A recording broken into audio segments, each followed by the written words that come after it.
আপনার অজান্তেই কেউ আপনাকে কালো জাদু তথা ব্ল্যাক ম্যাজিক করে দিয়েছে, আর আপনি সেটা জানতে চাইছেন যে কে আপনাকে জাদুটি করেছে।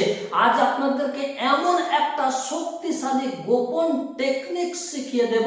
এই টেকনিকটা আপনি অবলম্বন করে কিছুক্ষণের মধ্যে টের পেয়ে যাবেন, বুঝতে পেরে যাবেন যে কে আপনাকে জাদুটি করেছে। আর ভিডিওর শেষে আপনাদেরকে এটাও শিখিয়ে দেব যে এই জাদু থেকে বাঁচার উপায়টা কি। সব মিলিয়ে ভিডিওটি খুবই ইন্টারেস্টিং একটা ভিডিও হতে চলেছে।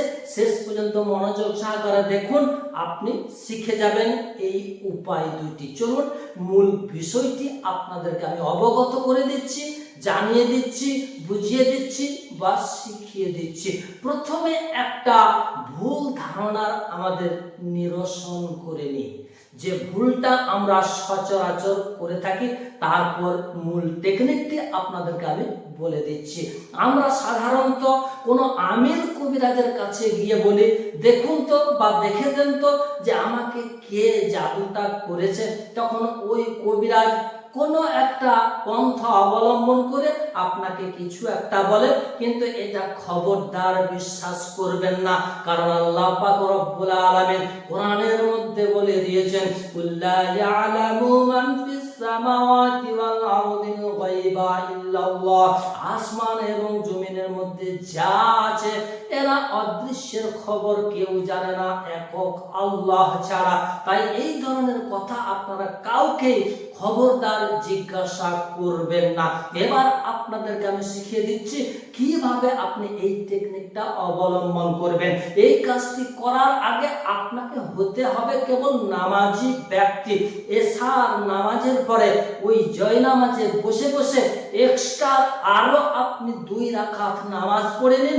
2 রাকাত নামাজ পড়ার পরে আপনি আল্লাহর কাছে প্রথমে একটু দোয়া করে নিন, হে আল্লাহ, আমি যে আমলটা করতে যাচ্ছি এই আমলটির মাধ্যম দিয়ে আল্লাহ আপনি আমাকে অবগত করিয়ে দিন, আমাকে জানিয়ে দিন কে আমাকে জাদুটা করেছে।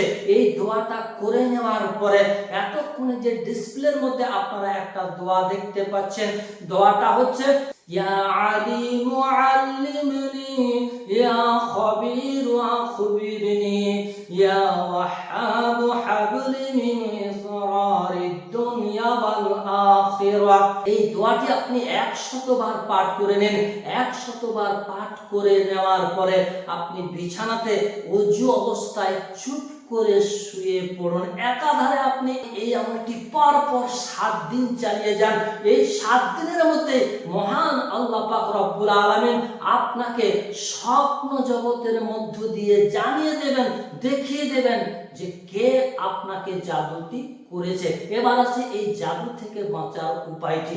জাদুগ্রস্ত রোগীটার চুলের গোড়া থেকে তার পায়ের বৃদ্ধ আঙ্গুলি পর্যন্ত নীল কালারের সুতো আপনি 7টা, অর্থাৎ 7টি আপনি সুতো নেবেন। তার এই যে কপালের চুলের গোড়া আর পায়ের যে বৃদ্ধ আঙ্গুলির নখ অতটুকু পর্যন্ত আপনি মাপ করে নিয়ে সেটিকে আপনি 2 ভাঁজে ভাঁজ করে নেন।